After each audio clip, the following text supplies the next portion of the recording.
Hello friends, welcome back to the channel Sau Marathi. Sau Marathi channel मी दीपाली पाटील तुमचं सगळ्यांचं स्वागत करते. सो फ्रेंड्स, आज आपण मस्त अशी झणझणीत चिकन फ्राय बनवणार आहोत. सो त्याचीच रेसिपी मी आता तुमच्यासोबत शेअर करते.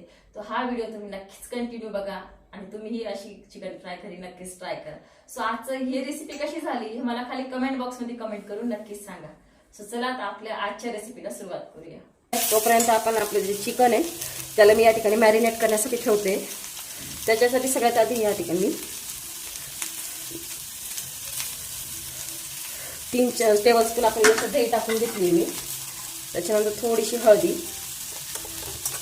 धना पावडर, लाल मिरच पावडर, थोडासा गरम मसाला,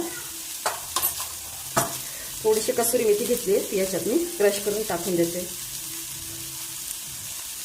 आणि मी इथं अद्रक लसूणचं पॅकेट मागवून घेतलंय, त्याच्यामुळे मी इथं लसूण टाकत नाहीये.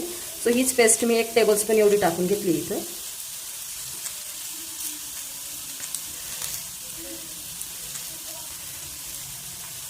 याला छान असं मिक्स करून घ्यायचं.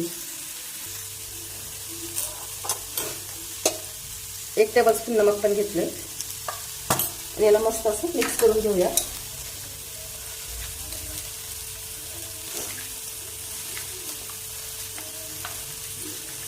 सगळे मसाले आपल्या सगळ्या पीसला व्यवस्थित लागायला पाहिजे अशा पद्धतीने याला मस्त मिक्स करून 5-10 मिनिटं रेस्टसाठी ठेवून देऊया आपण.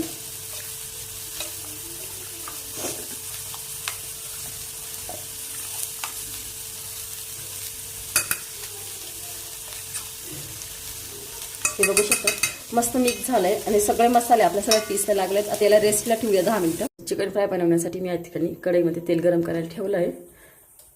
बघू शकता इथं मी थोडंसं कॉर्नफ्लॉवर घेतलेलं आहे. 1 कप एवढं कॉर्नफ्लॉवर घेतलं आहे. आणि त्याचबरोबर आपण जे चिकन मॅरिनेट करण्यासाठी ठेवलं होतं लगभग 2 ते 3 तास झाले त्याला. हे बघा तुम्ही छान असं मॅरिनेट झालेलं आहे. आता याला सगळ्यात आधी कॉर्नफ्लॉवरमध्ये मी थोडंसं पाणी मिक्स करते. याला थोडं पातळ बनवून घ्यायची प्युरी याची,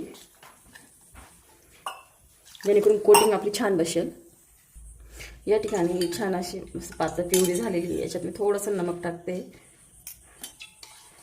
मॅरिनेट करायच्या वेळेस ऑलरेडी आपण चिकनमध्ये नमक टाकलेलं होतं. सो मी आता याच्यात फक्त जो आपला चिकन मसाला आहे, चिकन मसाला थोडासा तो टाकून घेते आणि याला मिक्स करून घ्यायचे मस्त. सो या ठिकाणी मी मसाला छान मिक्स करून घेतलेला आहे, तुम्ही इथं बघू शकता. त्याच्यानंतर आपल्याला एक पीस याच्यामध्ये अगदी अशा प्रकारे टाकून आपल्या तेलमध्ये याला टाकायचं आहे. इथं तुम्ही बघू शकता तुम्ही 4 ते 5 पीस टाकून घेतलेले आहे. आता थोडंसं लो फ्लेमवर याला शिजवायचं आहे, कारण पीस आतपर्यंत शिजले तरच ते छान लागतील. तेल चांगलं गरम झाल्यानंतर मी फ्लेम लो करून घेतलेली या ठिकाणी.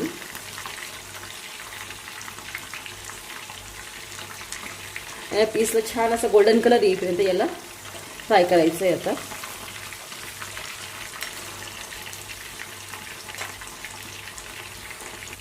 या ठिकाणी तुम्ही बघू शकता जे पीस होते त्यांना खूप छान असा गोल्डन कलर आला आहे.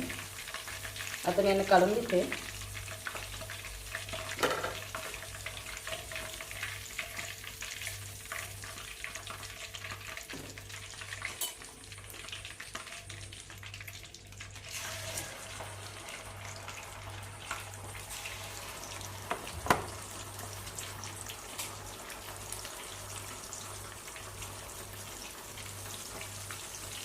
इथे या ठिकाणी मी थोडीशी फ्लेम फुल करून घेतलेली आहे.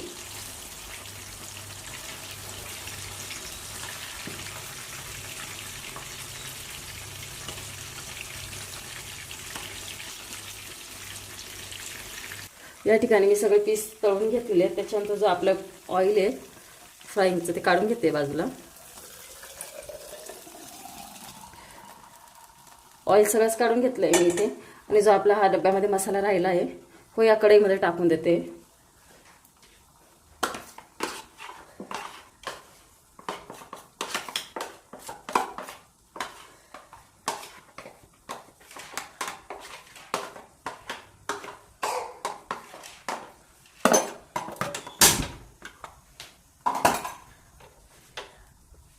गॅस ऑन करून या मसाल्याला थोडंसं आपल्याला इथं तळून घ्यायचं आहे.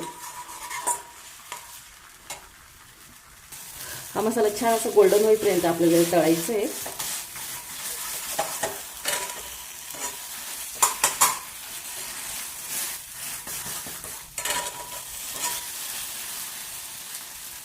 लास्टमध्ये याच्यात थोडंसं सोया सॉस टाकते मी, जास्त नाही, 1 टेबलस्पून एवढा.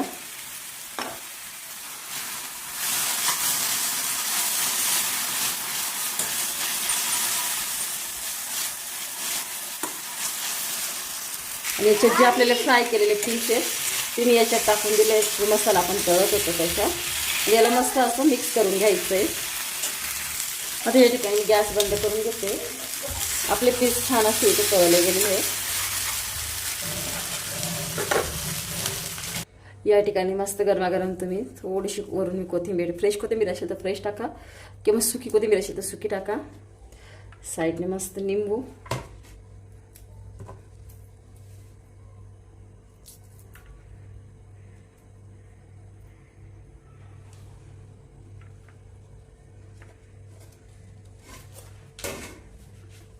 सो आपली डिनर प्लेट रेडी आहे. So enjoy your dinner.